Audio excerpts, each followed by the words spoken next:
everyone, today I'm going to show you how to make these delicious fall off the bone smothered turkey wings. So let's get started with the video.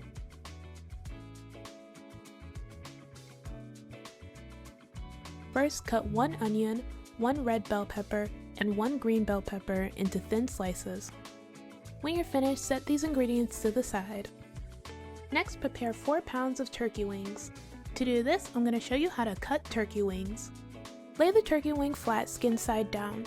Then stretch it out so you can clearly see where the joints bend. Find the joint, not the bone, then cut between the drum and the flat.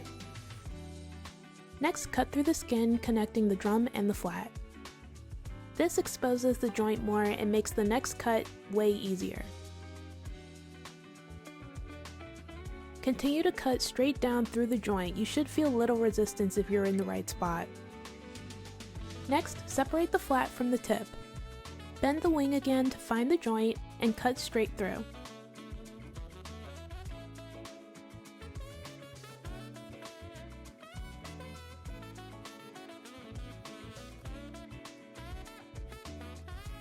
And that's it. Now you know how to cut a turkey wing. Repeat this process with the rest of your turkey wings. Now that the turkey wings are cut and prepared, we can go ahead and clean them. Place the turkey wings in a large bowl in your sink. Then clean the turkey wings with cold water, white vinegar, and limes.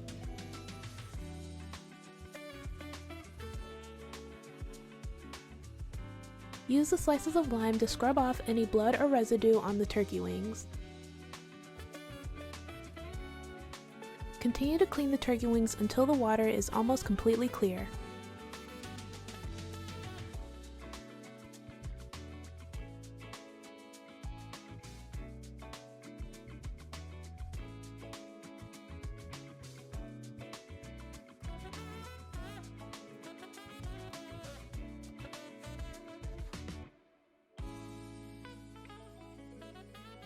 Then let the turkey wings soak in water, lime juice, and vinegar for about 10 to 15 minutes.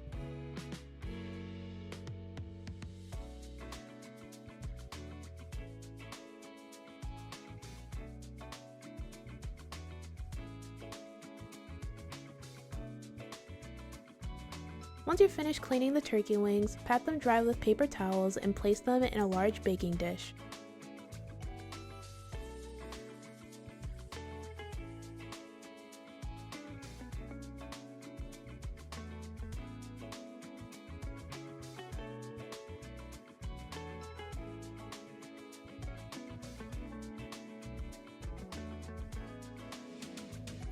Next, we're going to make the seasoning mixture for the turkey wings. In a small bowl, mix together 2 teaspoons of seasoned salt, 2 teaspoons of onion powder, 2 teaspoons of garlic powder, 2 teaspoons of paprika, 2 teaspoons of Kinder Sweet Heat seasoning, 1 teaspoon of Cajun seasoning, 1 teaspoon of black pepper, and 1 teaspoon of dried thyme. Once you're finished making your seasoning mixture, set it to the side. Next, prepare a syringe of Zatarain's Cajun injector. Pour the Cajun butter in a separate bowl to avoid cross-contamination, then fill the syringe provided with the Cajun injector with the Cajun butter. Now set the butter and syringe to the side until you're ready to inject your turkey wings. Next, pour 2 tablespoons of olive oil over the turkey wings.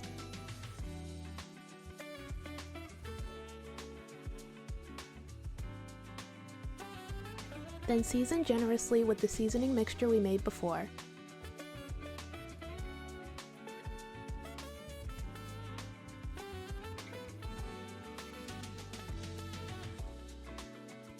Flip the turkey wings over and season again.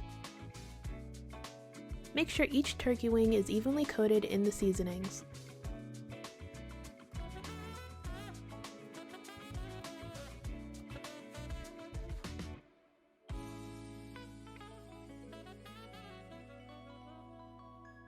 Next, inject each wing with Zatarain's Cajun injector.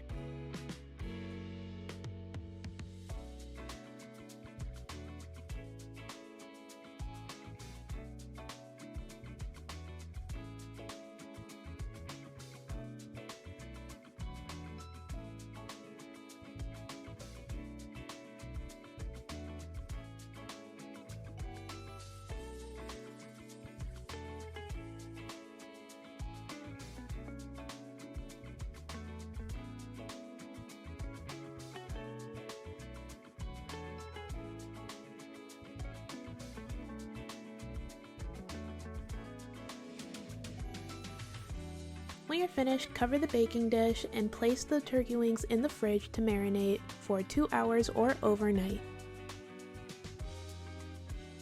Next, we're going to make the gravy base. In a measuring cup, mix together a 1/4 cup of flour, 1 teaspoon of the seasoning mixture, 1½ tablespoons of minced garlic, 2 cups of chicken broth,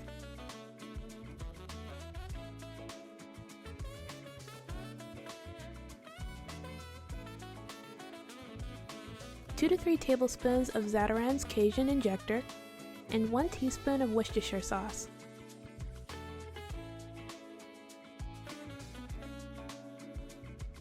When you're finished, set the gravy base to the side. Next, take the turkey wings out of the fridge. Then add the sliced bell peppers and onions in the baking dish.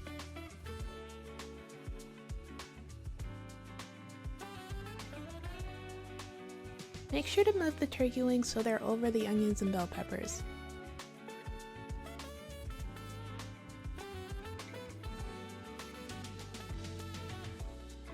Now season the turkey wings one more time.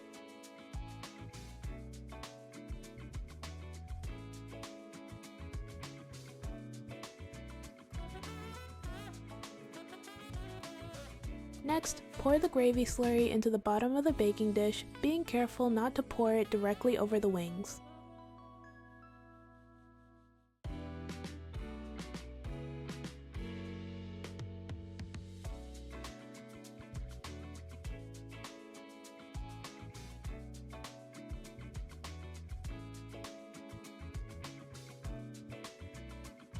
Finally, place a piece of unsalted butter on top of each turkey wing.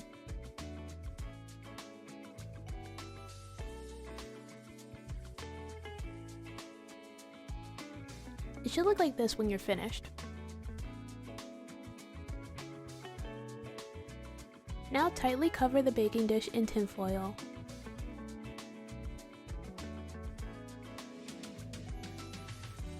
Then place the turkey wings in the oven at 375 degrees for 2 hours.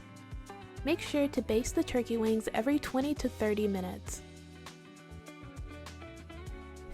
After 2 hours, uncover the turkey wings and place them back into the oven for 1 hour or until tender and golden brown.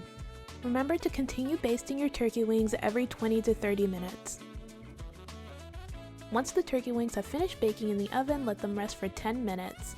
The gravy will continue to thicken as it sets. And that's it, you are all finished making your smothered turkey wings. These turkey wings were falling off the bone, they were so tender.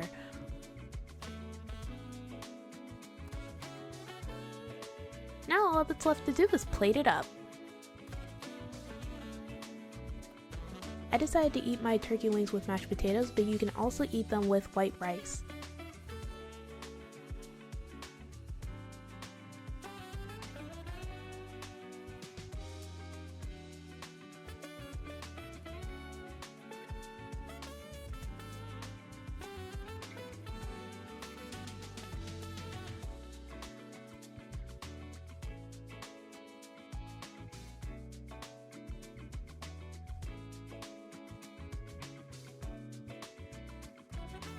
And this is the finished result.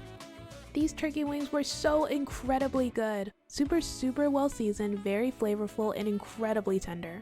The gravy tasted amazing and complemented the turkey wings perfectly. I totally recommend giving this recipe a try. It is absolutely delicious. You definitely won't regret making this. Just look at how easily the meat falls off the bone. Amazing!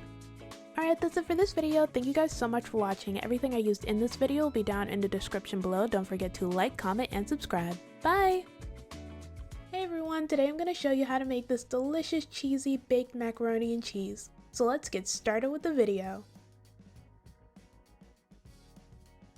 We're going to begin by shredding our cheeses. You're going to want to shred smoked Gouda,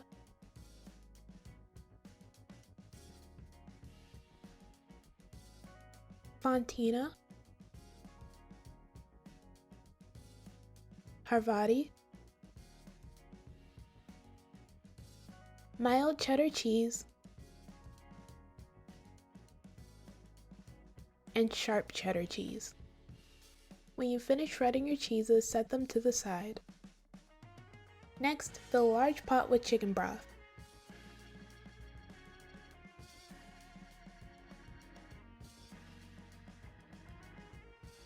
Bring it to a boil and then add your macaroni noodles. Cook your macaroni noodles for however long it says to on the box. While the noodles are boiling, we're going to make the cheese sauce. In a large saucepan over medium heat, add 2 tablespoons of butter. Once the butter is melted, gradually add 2 tablespoons of flour while whisking the butter and flour together. Once everything is mixed together, cook your roux for about 1 to 2 minutes. Then, while whisking, gradually add 2½ cups of half and half.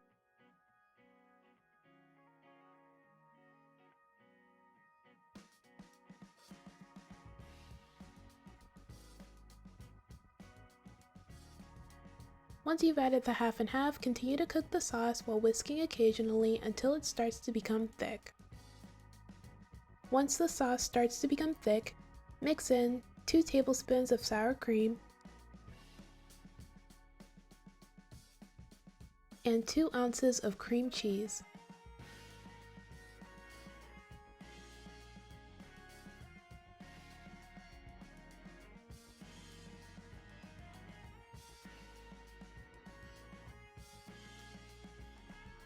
Next, lower the heat and add 1 cup of mild cheddar cheese,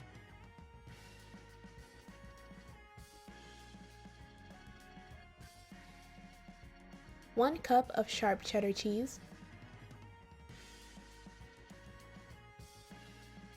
a half a cup of Gouda, a half a cup of Fontina cheese, and a half a cup of Havarti.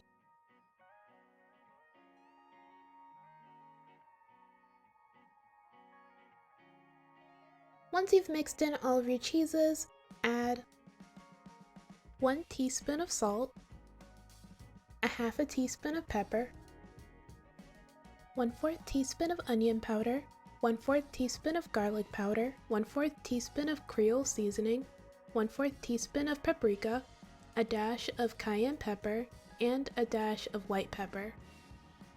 Mix your seasonings in until well combined, and then you are all finished making your cheese sauce.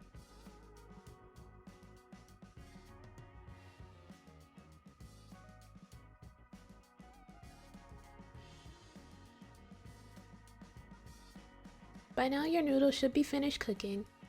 Add the cheese sauce to your macaroni noodles and mix everything together.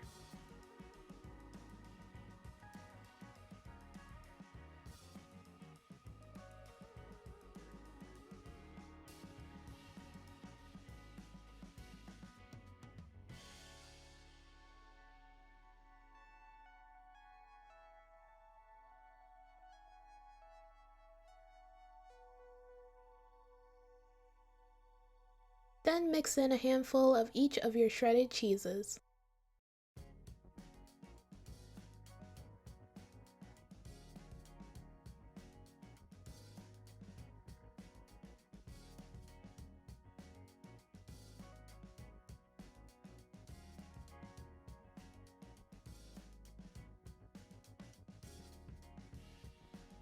Then grease a large baking dish with butter, oil, or non-stick spray.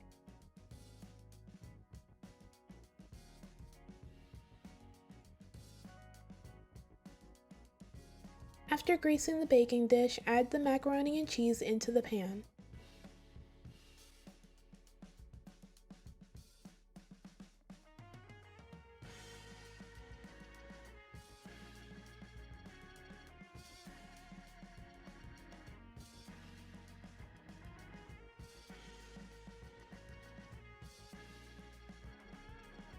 Evenly spread it throughout the pan and then add your leftover shredded cheese on top.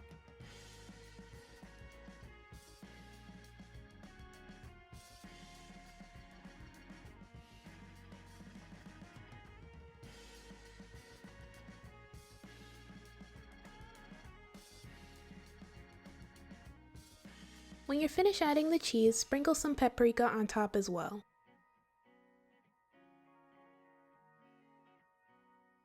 Then cover the baking dish in tinfoil and place it in the oven at 350 degrees for 30 minutes. After 30 minutes, remove the tinfoil and then cook your mac and cheese under the broiler for about 3 to 5 minutes or until the top has browned. Then take your mac and cheese out of the oven and let it rest for about 10 to 15 minutes. And that's it, you are all finished! Now you can enjoy your macaroni and cheese. The mac and cheese is cheesy, creamy, and super delicious. This is my go-to macaroni and cheese recipe. I've improved the recipe little by little over the years, and this is the updated version. Oh, and this is the recipe I used for my Thanksgiving vlog as well. Alright, that's it for this video. Thank you guys so much for watching. Everything I used in this video will be down in the description below. Don't forget to like, comment, and subscribe. Bye! Hey everyone, today I'm going to show you how to make hot honey chicken sliders, so let's get started with the video. We're going to begin by making the hot honey sauce. In a small saucepan over low heat, add 2 tablespoons of unsalted butter. Once the butter is melted, add a half a cup of honey, 2 tablespoons of hot sauce, 1 tablespoon of lemon juice, and 1 teaspoon of red pepper flakes. Then mix everything together until well combined. Let the sauce simmer for 3 to 4 minutes, then remove it from the heat and set it to the side.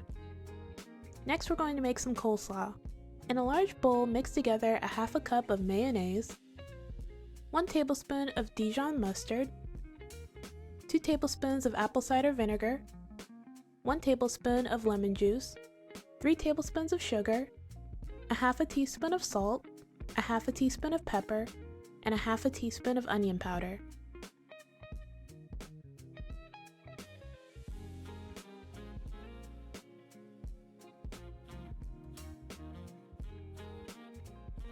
Then mix in 16 ounces of coleslaw mix.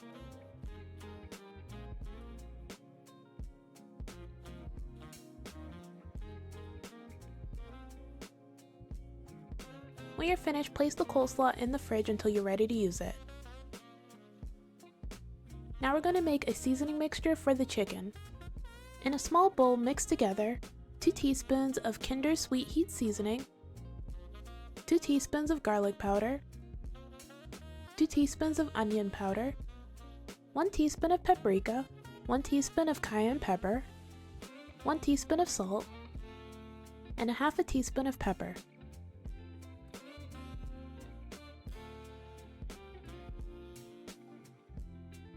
When you're finished, set the seasoning mix to the side. Now we're going to prepare the chicken. Place 1 pound of boneless chicken breast on a cutting board. Then pat the chicken dry with a napkin.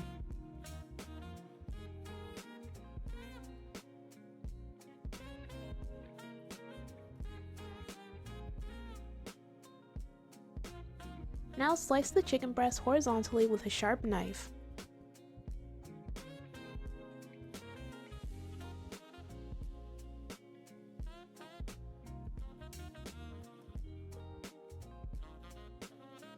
Then cut the chicken breast into small pieces. Make sure the pieces are around the same size as your slider buns.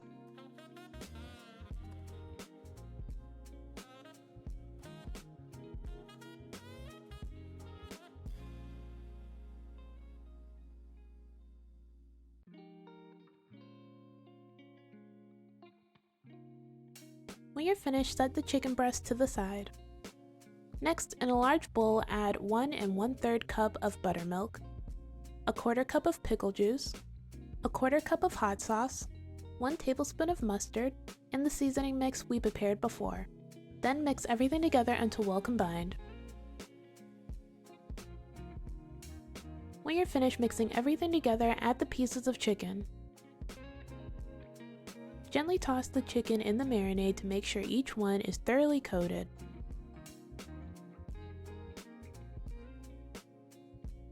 Then place the chicken in the fridge to marinate for 1 to 3 hours or overnight. When the chicken is nearly ready, take a dish and add 1.5 cups of all-purpose flour, a half a cup of cornstarch, and the same seasoning mixture we used for the marinade. Then mix everything together until well combined. When you're finished, take the chicken out of the fridge. Then add some of the marinade into the flour mixture. This will create the crispy bits on the chicken when we fry it.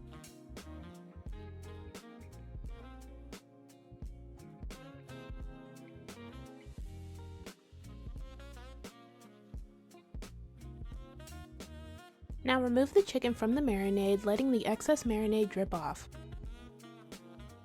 Dredge the chicken in the seasoned flour mixture, pressing it in and making sure it's well coated.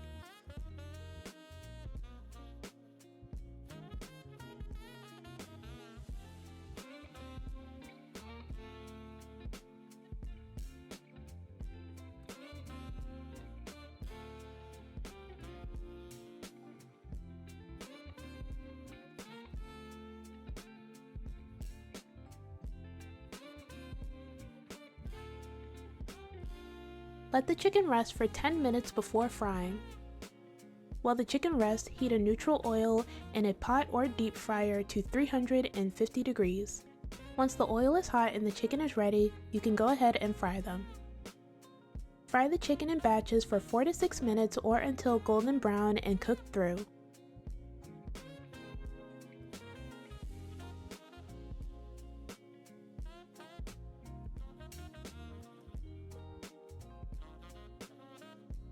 Once the chicken is finished frying, place them on a wire rack or a paper towel covered plate to drain. Once you finish frying all of your chicken, let them rest for 10 minutes, then increase the temperature of the oil to 375 degrees, and then refry the chicken for 1 minute. Double frying the chicken is going to make them extra crispy.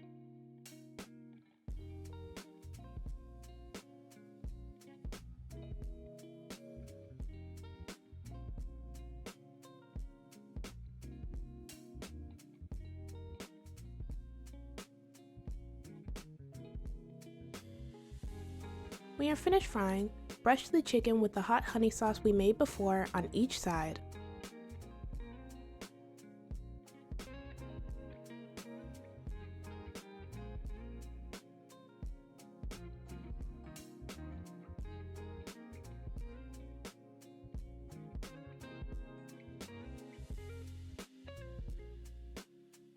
When you're done, your chicken should look like this. Next, we're going to toast the slider buns. In a large pan over medium heat, add butter. Once the butter is melted, add the buns in the pan and then toast them until golden brown.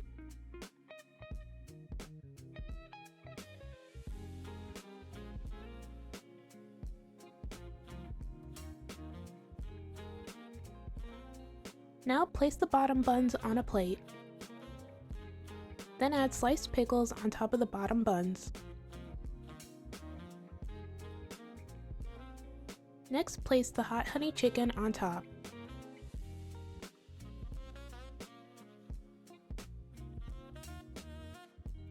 Then add the coleslaw.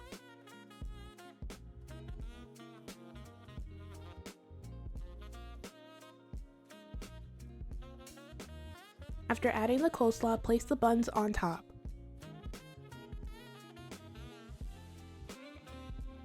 Finally, brush some garlic butter on top of the buns and then sprinkle with a bit of parsley and you're all done.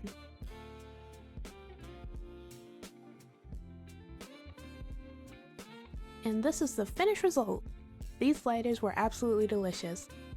The chicken was perfectly cooked and super crispy. The hot honey sauce was sweet and spicy, and the coleslaw complemented the sliders perfectly. Alright, that's it for this video. Thank you guys so much for watching. Everything I used in this video will be down in the description below. Don't forget to like, comment, and subscribe. Bye!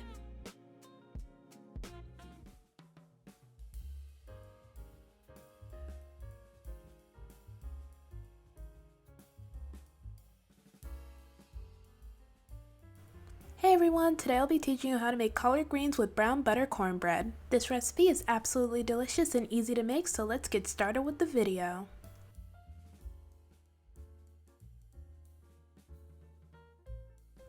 Begin by cleaning 1.5 pounds of collard greens.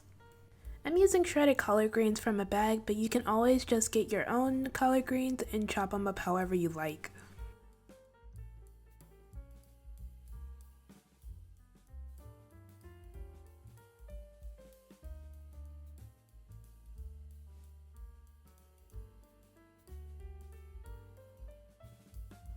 Once you're finished cleaning your collard greens, set them to the side.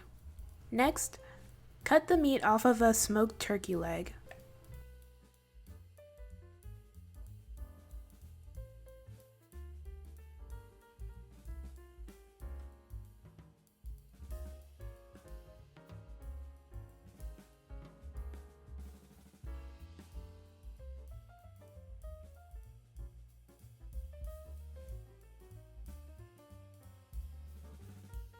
When you've finished cutting the meat off your turkey leg, set your meat to the side.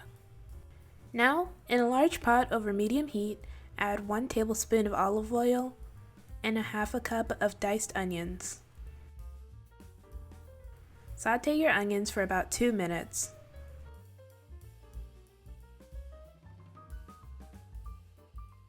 Then add 1 tablespoon of minced garlic. And then let that cook for about 1 minute. Once your onions and garlic have cooked, add 2 cups of chicken broth.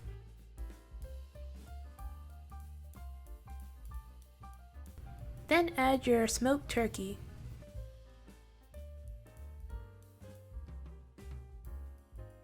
Let your turkey cook in the chicken broth for about 20 to 30 minutes.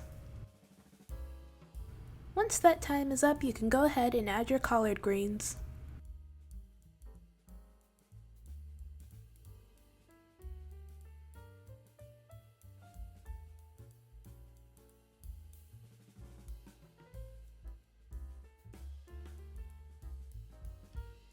After adding your collard greens, let it cook down for about 5 minutes.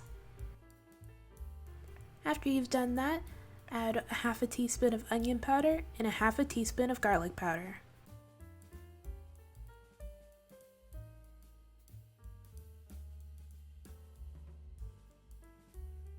Next, let your collard greens simmer over medium-low heat for about 30 minutes with the lid on. Once the 30 minutes are up, add 2 teaspoons of apple cider vinegar,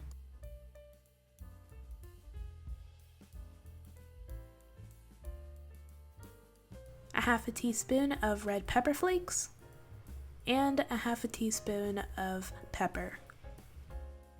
Then mix everything together until well combined. Also, by this point, you can take out the pieces of smoked turkey and shred them up a bit more and place them back into the pot. By the way, I didn't add any salt because there was enough salt coming from the turkey leg and my broth, but if your collard greens need salt, go ahead and add some. Then let it simmer for about 10 to 15 more minutes. And that's it! You have made collard greens. You can go ahead and lower the heat once your collard greens have finished cooking. Give it a taste and add any other seasonings that you think it might need. Now that we've finished making the collard greens, let's move on to making the brown butter cornbread. In an iron skillet, melt 1 stick of butter. Once your stick of butter has melted, continue to cook the melted butter until it turns brown and has a nutty aroma.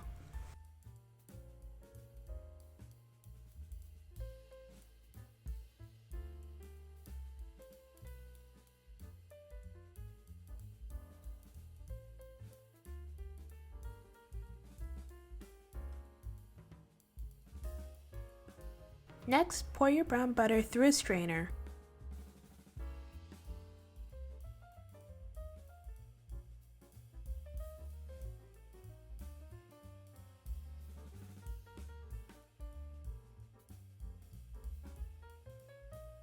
Then set your brown butter aside and let it cool to room temperature. Next, in a large bowl, sift 1 cup of cornmeal, 1 cup of flour, 6 tablespoons of sugar, 2 teaspoons of baking powder, a half a teaspoon of baking soda, and a half a teaspoon of salt.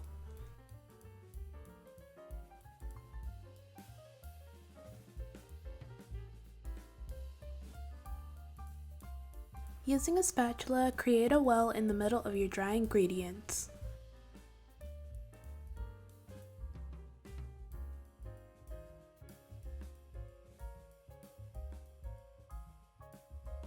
In another bowl, add 2 eggs and your brown butter.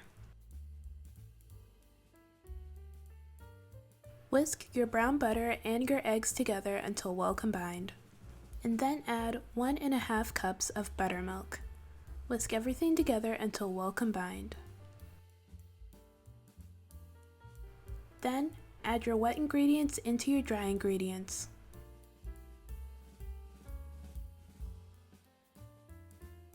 Whisk everything together until just combined.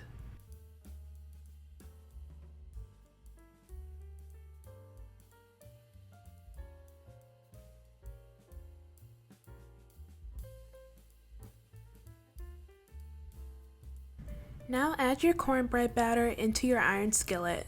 It should still have some melted butter on the inside, but you can always add more melted butter on the inside or on the sides of your iron skillet if you feel like it needs more, before adding your cornbread batter. Smooth the top of your batter and then place your cornbread into the oven at 400 degrees and let it bake for 23 minutes.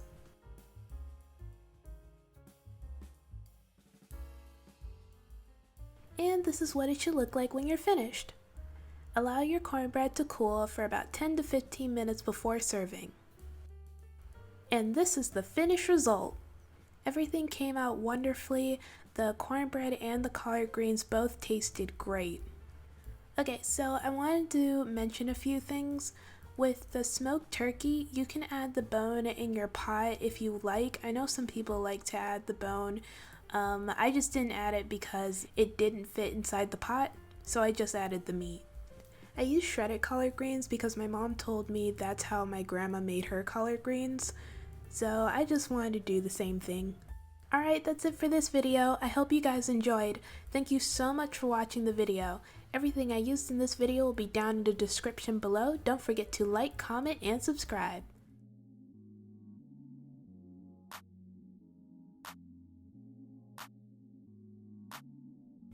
Hey everyone, today I'll be teaching you how to make this delicious shrimp and sausage jambalaya. It's really good and I can't wait to show you guys how to make it, so let's get started with the video. We're gonna begin by prepping our ingredients. First, dice 1 red pepper,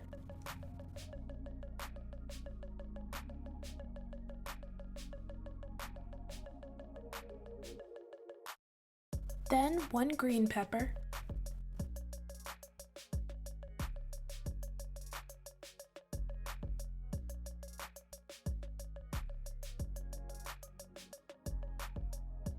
one jalapeno,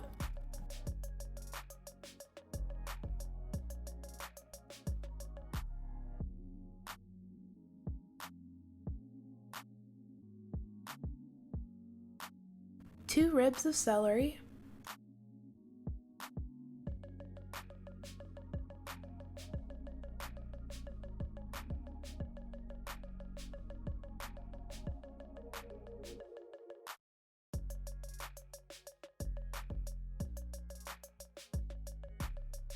some green onions,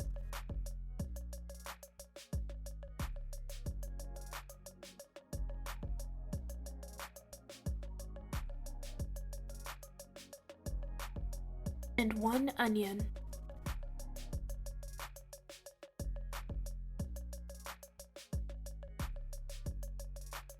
Then slice about 1.5 pounds of andouille sausages.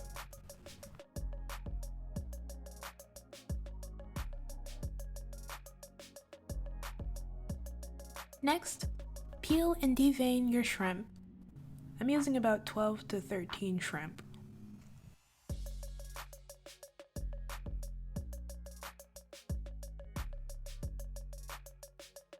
Now that we've prepped all our ingredients, we can begin making our jambalaya.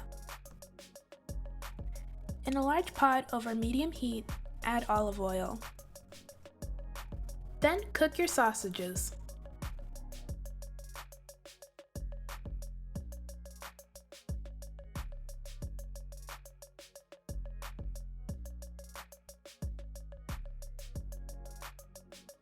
Once your sausages begin to brown, add your shrimp.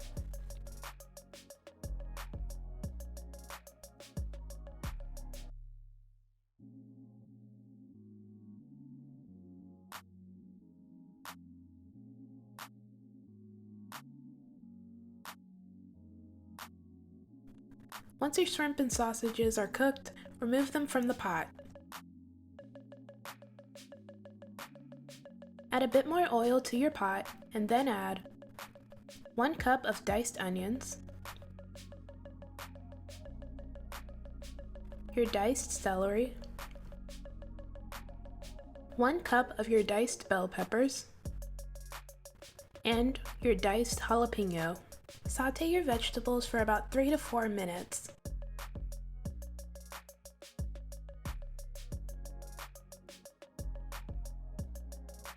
Then add a half a teaspoon of salt, a half a teaspoon of pepper,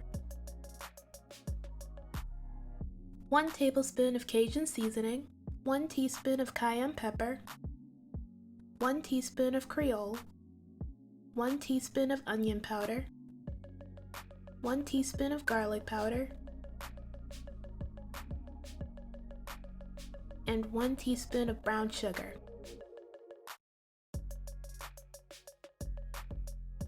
Once all your seasonings are mixed in, add 1 tablespoon of minced garlic.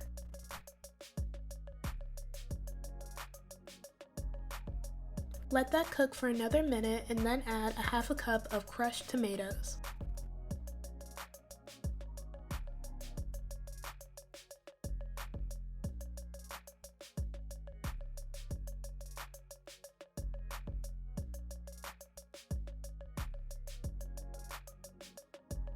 After that, add 4 cups of chicken broth.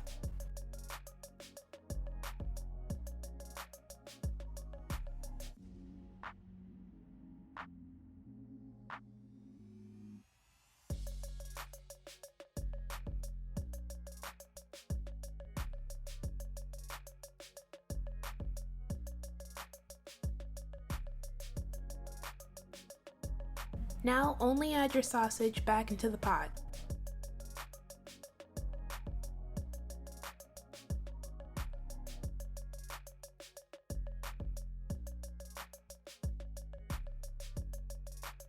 Now that we've added our chicken broth, we can go ahead and add our rice.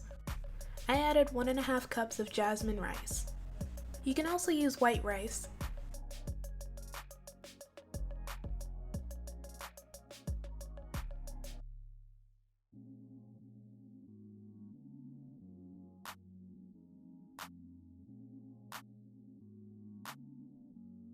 Next, bring your pot to a boil.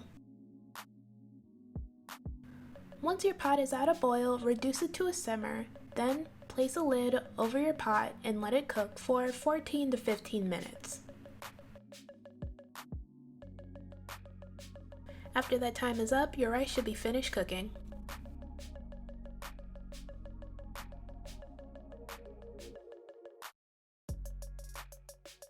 Now all you have to do is add your shrimp back into the pot and that's it, you've made jambalaya.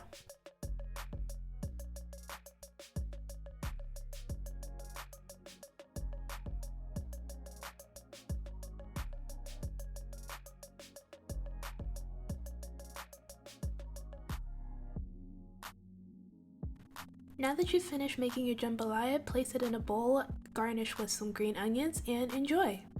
And this is the finished result. The jambalaya was really good, it was well seasoned, and the rice was cooked to perfection. You could really taste all the vegetables and spices that were added in it. It was also pretty easy and quick to make. I was surprised that it didn't really take that long. I would totally recommend making this. The cook time for the rice may change if you decide to use white rice instead of jasmine rice.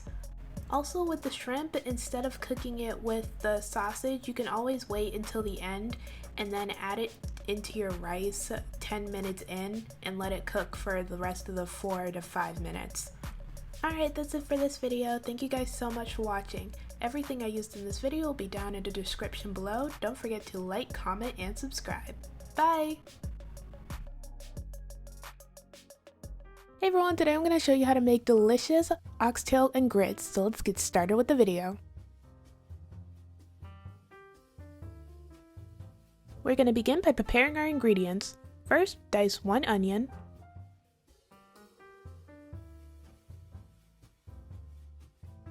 then dice 1 red bell pepper,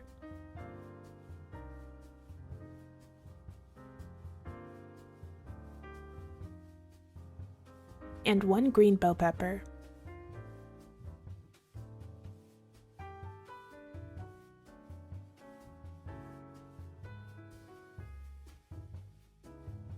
Next, chop up some green onions, then mince 3 garlic cloves,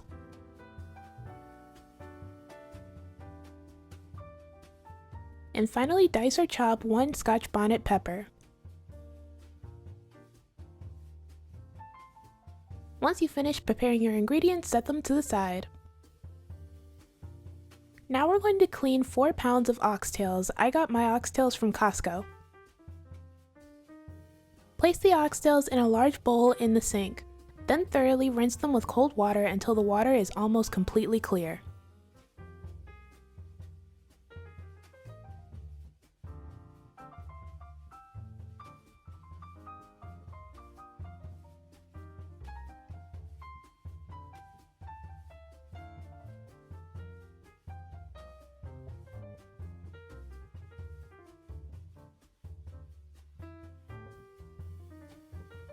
Once the water is almost clear, fill the bowl with cold water, then add white vinegar and the juice from 2 limes.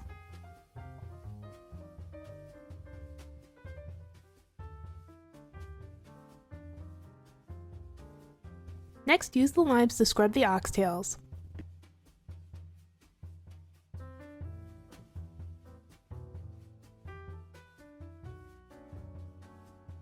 Rinse the oxtails a few more times and then let the oxtails soak in the limes and vinegar for at least 10 to 15 minutes. Once you finish cleaning the oxtails, pat them dry and place them in another bowl. Now we're going to season the oxtails. First, add 1 tablespoon of salt, 1 tablespoon of pepper, 1 tablespoon of allspice, 1 teaspoon of onion powder, 1 teaspoon of garlic powder, a 1/4 teaspoon of ground ginger, 1 cup of diced bell peppers, a 1/2 cup of diced onions, a 1/2 cup of green onions, 1 tablespoon of minced garlic, 1 diced or chopped Scotch bonnet pepper, 1 tablespoon of Worcestershire sauce, 2 tablespoons of browning, and around 7 to 8 sprigs of thyme. Mix everything together until the oxtails are completely coated.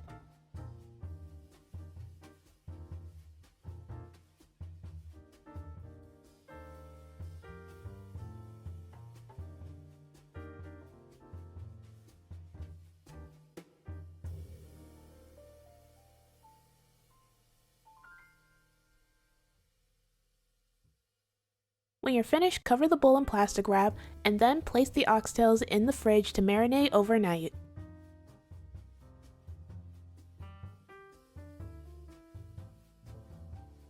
After marinating the oxtails overnight, we can go ahead and sear them. In a large pot over medium heat, add 1 tablespoon of vegetable oil or olive oil, then add 2 tablespoons of light brown sugar. Mix the sugar and oil together until the sugar caramelizes into a light brown color.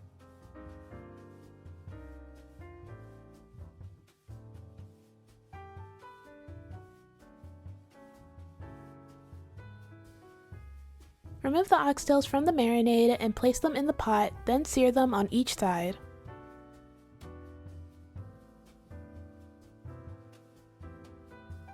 Make sure you sear the oxtails in batches so you don't overcrowd the pot.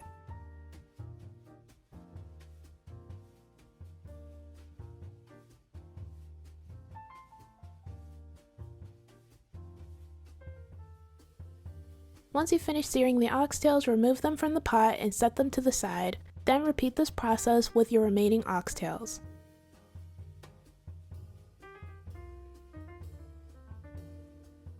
Once you have finished searing your oxtails, use the remaining marinade to deglaze the bottom of the pot.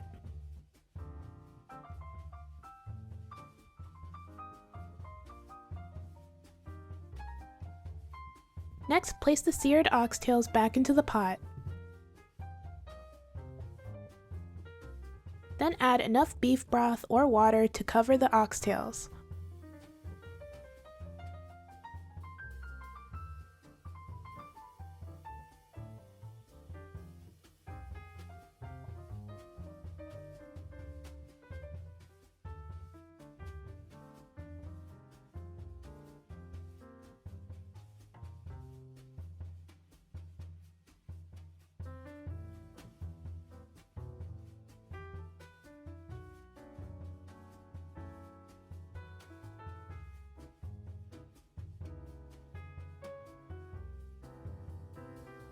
Next, bring the mixture to a boil and then reduce it to a simmer. Then cover the pot with the lid and let the oxtails cook for 2 to 3 hours. After an hour or an hour and a half, make sure to check on your oxtails. Stir them around in the pot, and then if a lot of liquid has reduced, add enough hot beef broth or water to cover the oxtails.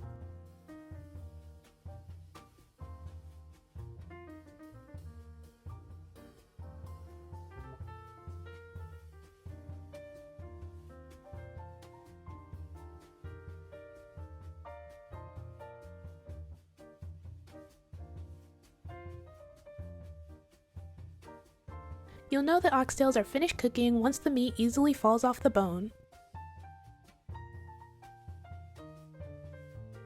Now that your oxtails have finished cooking, skim the oil from the top.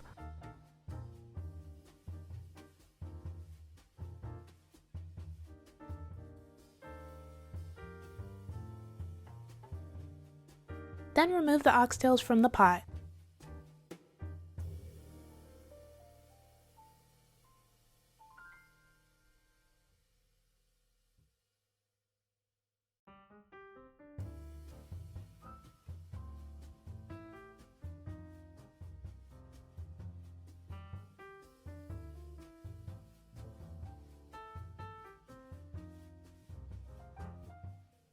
Once you remove the oxtails from the pot, mix in 2 to 3 tablespoons of ketchup.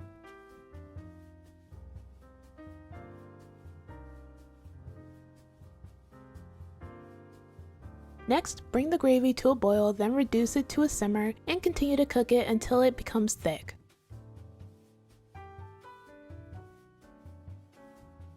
Once you finish making your gravy, take it off the heat and set it to the side.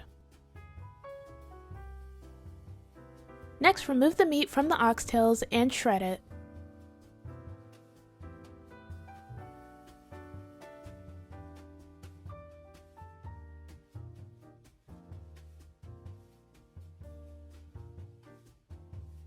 When you're finished, set the shredded oxtail meat to the side.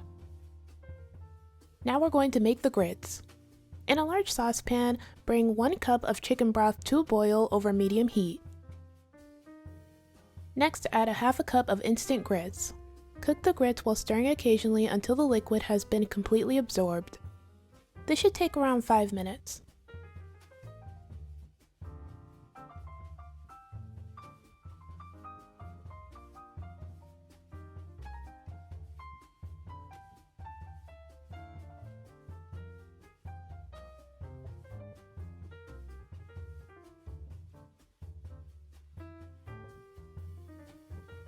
Next, mix in 1 cup of heavy cream.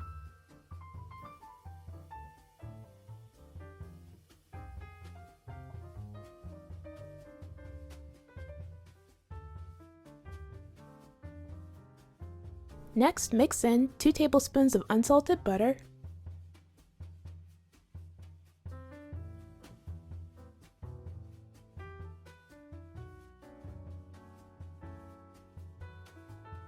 half a cup of shredded cheddar cheese,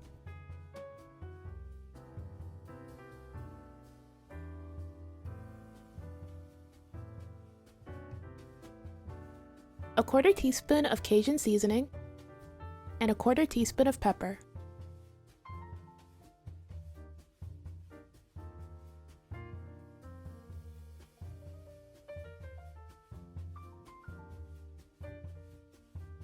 Once you finish making the grits, pour them in a bowl.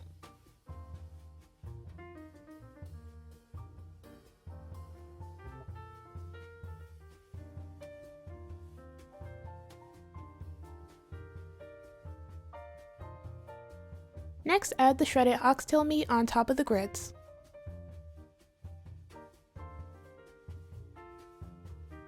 Then pour some gravy on top as well.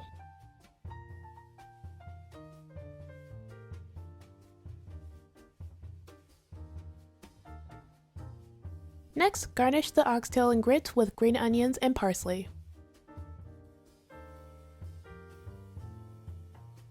And that's it, you are all finished. And this is the finished result. These oxtail and grits were so good. The oxtails were tender and delicious, and then the gravy with the grits and everything combined was just wonderful. I highly recommend trying this because it's just so delicious. Alright, that's it for this video. Thank you guys so much for watching. Everything I used in this video will be down in the description below. Don't forget to like, comment, and subscribe. Bye!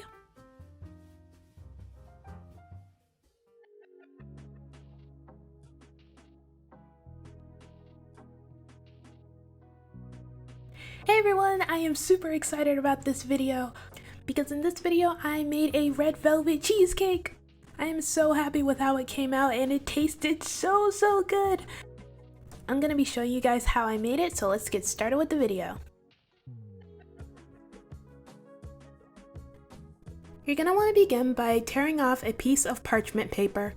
Fold the parchment paper into a square. Once you folded your parchment paper into a square, fold it into a triangle. Then fold it in half 2 more times.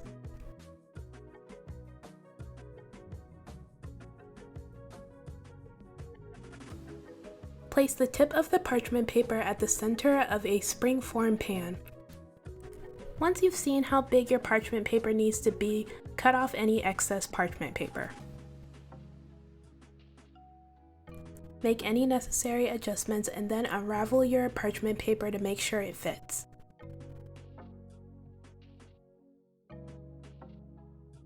Grease the bottom of your spring-form pan with either non-stick, spray, or butter. Then place down your parchment.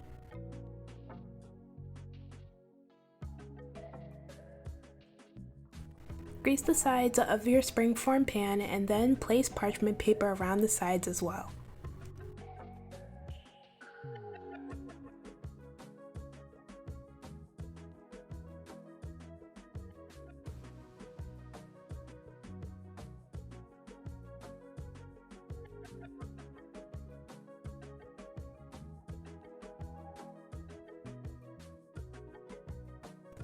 Next, wrap the bottom of your spring-form pan in tinfoil.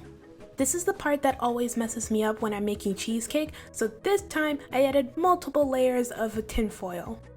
I made sure all the creases and crevices were covered so that not even a drop of water would seep into the pan.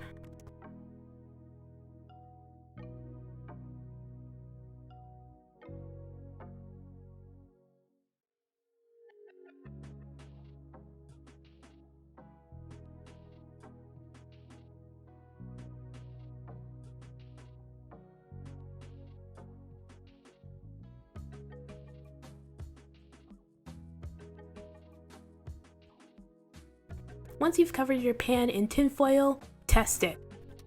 Make sure that your pan is absolutely leak-proof so you don't have to go through the despair of seeing all your hard work go to waste just because of some freaking water. Make a practice water bath and then place your pan in there and leave it in there for about 5 to 10 minutes. If your pan keeps floating, place some clean heavy objects in the pan to keep it down. If no water leaks through into your pan, then you should be good. Or instead of wrapping your springform pan in tinfoil, you can just place your springform pan in a slightly bigger cake pan. That way you don't have to worry about water leaking in. Wipe the water off of your pan and move on to making your batter. Next, add 2 8-ounce packages of softened cream cheese in an electric mixer.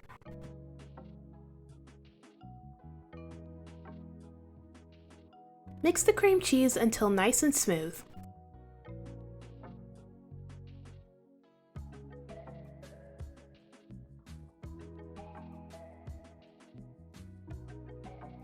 When you're finished, scrape the sides.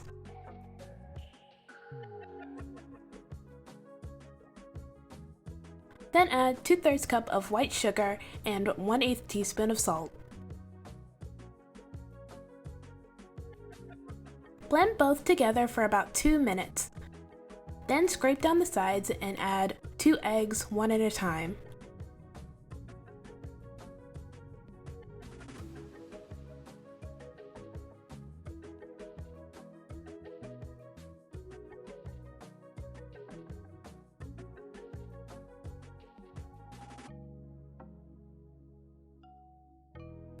Then scrape down the sides and add 1/3 cup of sour cream, 1/3 cup of heavy whipping cream, and 1 teaspoon of vanilla extract.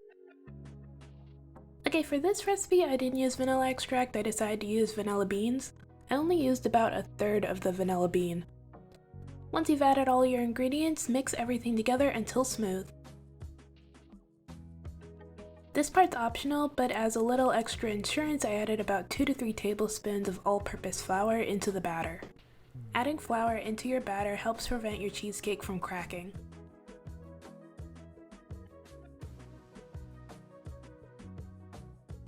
When you finish mixing your batter, pour it into your spring-form pan.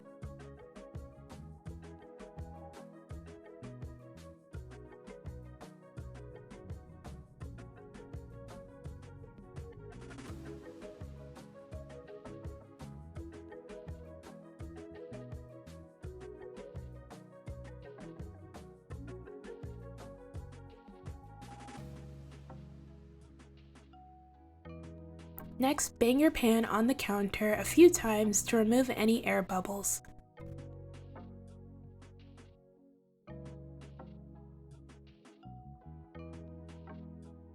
Place your springform pan in a roasting pan. Then fill the roasting pan with 1 inch of hot water.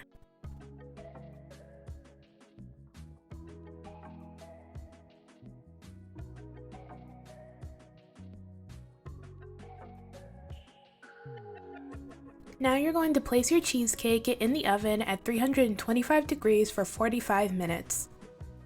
When your cheesecake has finished baking, take it out of the water bath and place it on a wire rack. Your cheesecake should be set to the touch but not jiggly.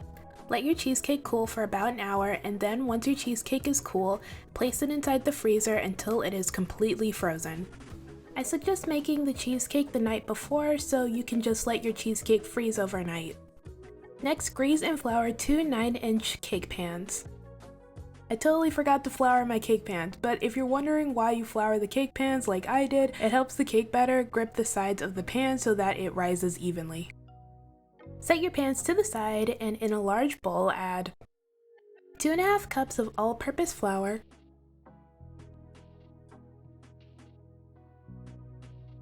2 teaspoons of unsweetened cocoa powder, 1.5 teaspoons of baking soda, and 1 teaspoon of salt. Sift all these ingredients together. Give it a little whisk to make sure everything is well combined. And set your dry ingredients to the side. In an electric mixer, add 1.5 cups of white sugar and 1.5 cups of vegetable oil.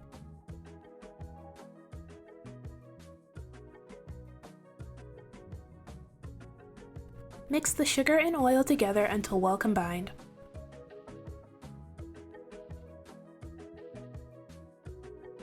Then add 2 large eggs, one at a time.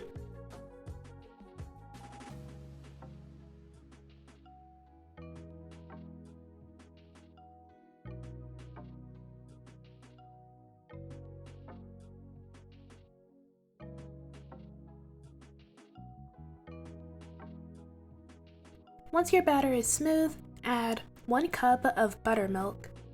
2 teaspoons of vanilla extract, 2 teaspoons of white vinegar, and 1/4 cup of red food coloring. Mix these ingredients together until well combined.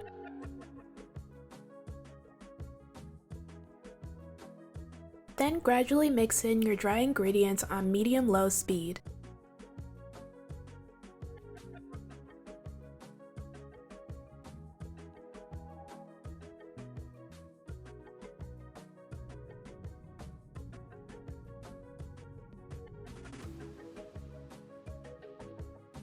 Next, scrape down the sides of your bowl and beat on high speed for about 2 minutes.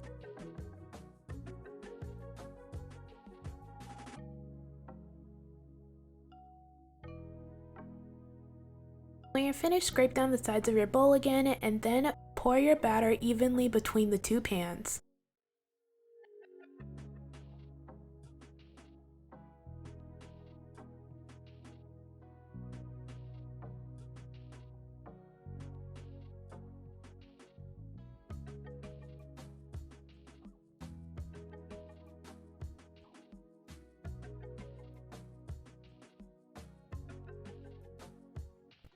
Don't forget to bang your pans on the counter to remove any air bubbles.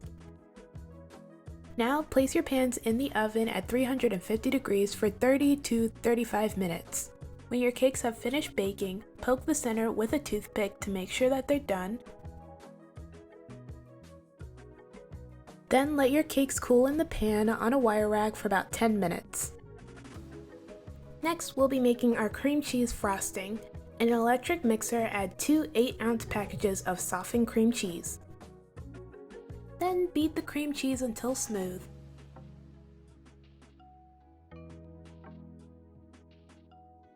Then add a half a cup or 1 stick of softened unsalted butter.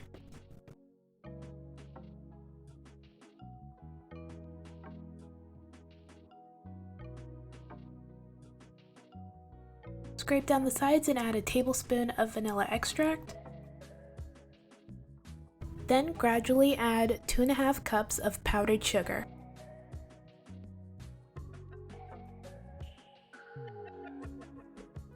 Mix everything together until smooth and creamy and make sure that you don't overbeat it. I may double the amount of frosting because I plan to decorate the cake, but if you're not planning to decorate the cake in frosting, then you don't have to do that. Now we're going to level our cake by cutting off a thin layer of the top. We're just going to cut off that roundish part of the cake so that our cake is flat.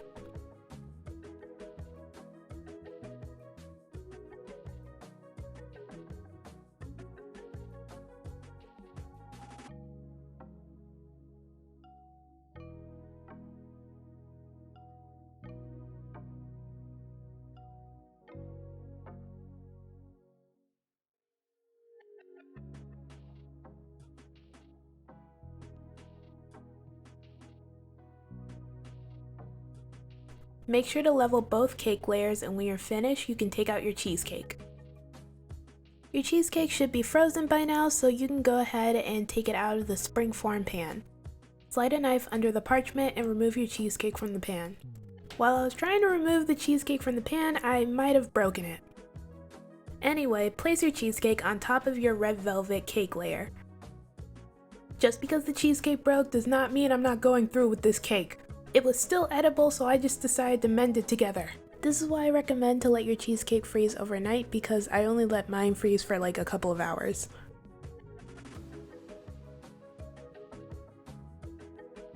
Now you're going to add your second red velvet cake layer top side down.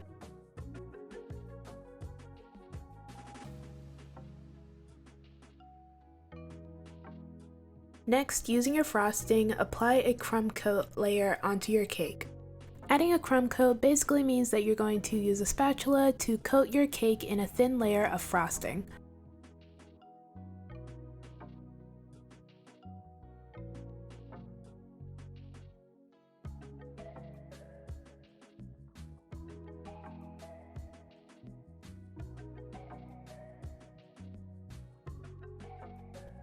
Once you finish evenly applying your crumb coat, you're going to place your cake in the freezer or the refrigerator for 30 minutes so that your frosting can set.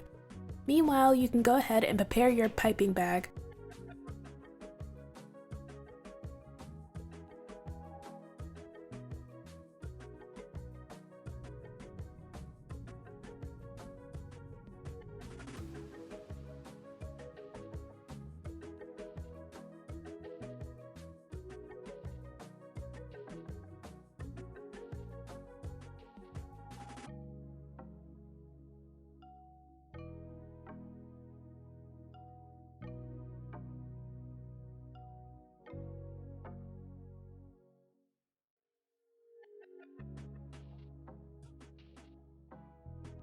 Test out different piping tips to see which one you want to use on your cake.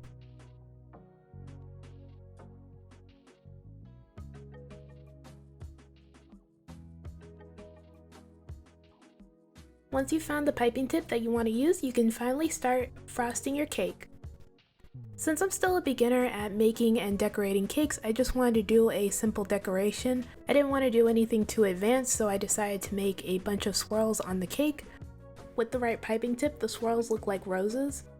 I think when you decorate your cake like this, it's called a rose cake. By the way, I forgot to buy a cake board, so I tried using a plate instead, but the plate got in the way while I was frosting, so I got rid of it after a while. Basically, you're just going to frost a bunch of swirls onto your cake until it is completely covered. Then fill any gaps with a dash of frosting going the same direction as the swirl it's next to.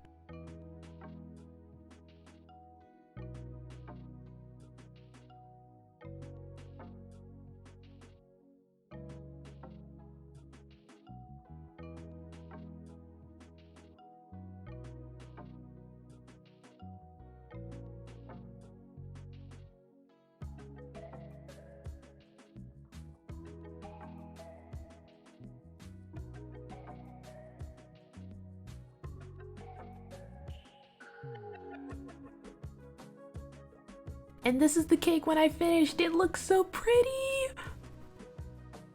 And this is the finished result, and I have never been more proud of a cake in my life. It's so pretty and elegant and pretty!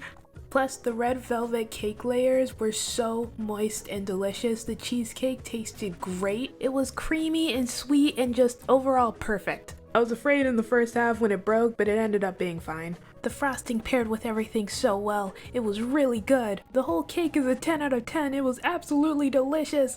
One of my favorite cakes ever. This is the first time one of my cakes has come out so well. I mean, like, really, really well. The first time I made a cake, I didn't know how to frost it, so when I made the crumb coat, I couldn't fix it, and you could see all the crumbs in the frosting. Not to mention the fact that I didn't know how to level a cake, so the top was round and the decoration was kind of off. The second time I made a cake, the cake was dry and the frosting was grainy. Basically what I'm trying to get at is this isn't really my first time making a cake, and I still made mistakes throughout the whole process. But what's important is to not give up and to learn from your mistakes. Because after a while, you'll eventually get the results you want. By the way, the cake decorating tools and the recipe I used in this video will be down in the description below. I hope you guys enjoyed the video. I had a lot of fun making it. As always, don't forget to like, comment, and subscribe. Bye! Hey everyone, today I'm going to show you how to make this delicious brown butter sweet potato pie. So let's get started with the video.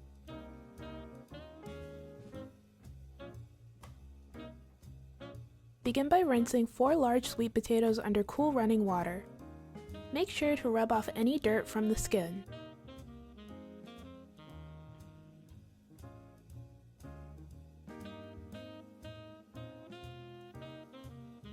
When you finish cleaning the sweet potatoes, dry them with a paper towel. Then place them on a baking sheet lined with parchment paper. Next, poke holes in the sweet potatoes.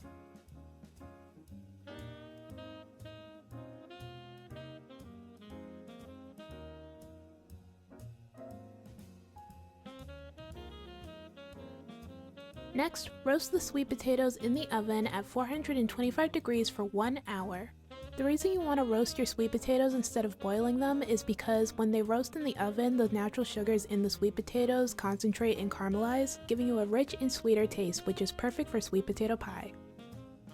Next, peel the skin off the sweet potatoes.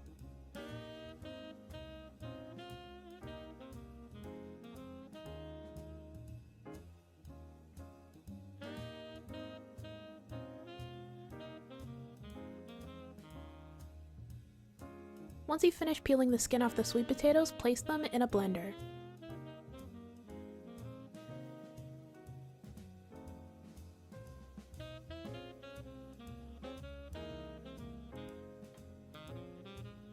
Then blend the sweet potatoes until smooth.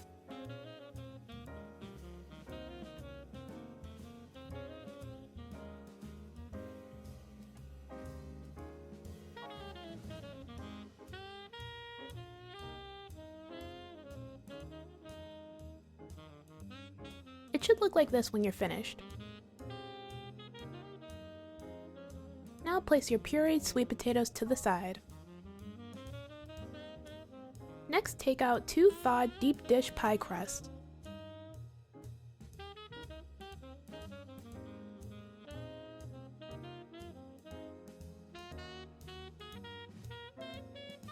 Proceed to poke holes in the pie crust.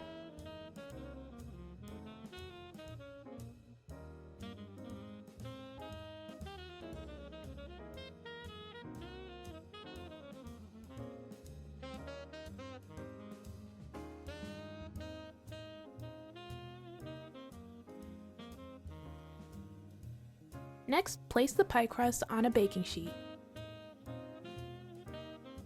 Then bake the pie crust in the oven at 350 degrees for 10 minutes. When the pie crust is finished baking, take it out of the oven and set it to the side to cool. Now we're going to make the brown butter. In a pan over medium heat, add 1 stick of Kerrygold unsalted butter. Then let the butter completely melt. Once the butter is melted, continue to cook the butter until it is browned while stirring occasionally. You'll know the butter is ready when it becomes a brown amber color and has a nutty aroma. The milk solids from the butter should also have sunk to the bottom and become brown as well. Once this happens, remove the brown butter from the heat. Next, pour the brown butter in a measuring cup.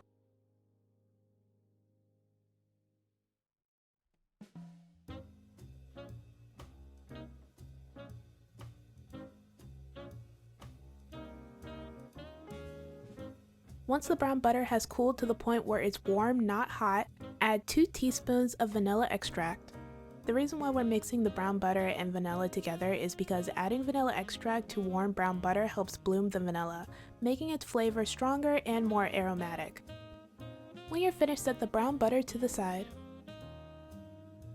Next, in a large bowl, add the sweet potato puree. Then add 1 cup of light brown sugar, 1 cup of white granulated sugar, 1 cup of evaporated milk, the brown butter we prepared before, the juice from half a lemon, the juice from half an orange, 2 teaspoons of ground cinnamon, a half a teaspoon of nutmeg, a 1/4 teaspoon of allspice, a 1/4 teaspoon of salt, and 1 tablespoon of all-purpose flour. Then mix everything together with an electric mixer or a whisk.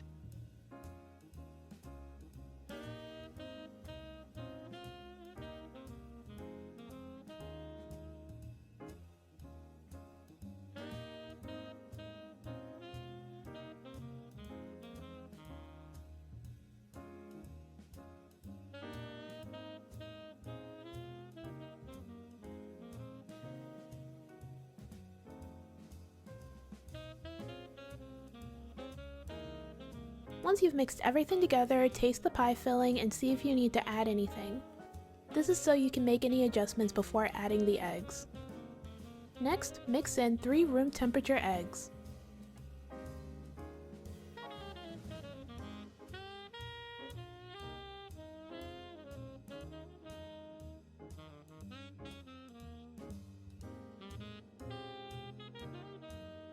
Your pie filling should be smooth and creamy.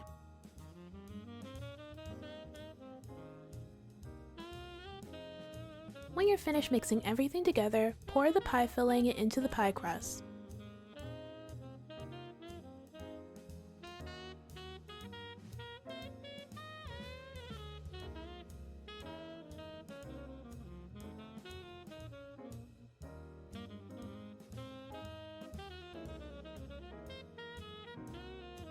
Use a spatula to spread the filling out evenly and smooth the top.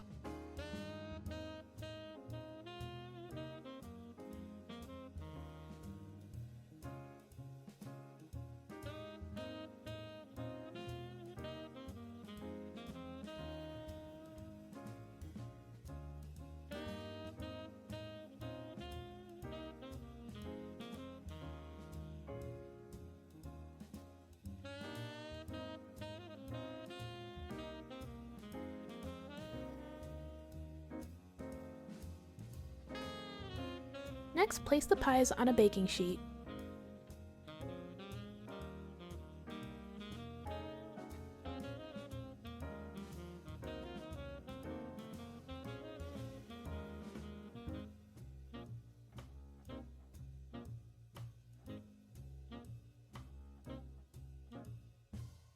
Now place the pies in the oven at 350 degrees for 1 hour. Once the pies have finished baking, take them out of the oven and place them on a wire rack to cool. Let the pies cool completely, then cover them with plastic wrap and let them set in the fridge overnight.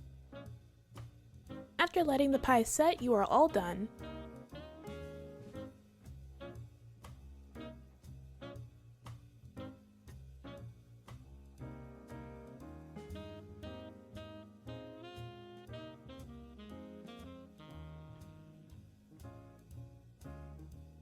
And this is the finished result. This sweet potato pie came out beautifully. Honestly, it's the best sweet potato pie I've ever made. The pie was incredibly smooth and rich, plus the recipe was super easy to make. I hope you guys try this recipe during the holidays and let me know if you liked it. Alright, that's it for this video. Thank you guys so much for watching. Everything I used in this video will be down in the description below. Don't forget to like, comment, and subscribe. Bye!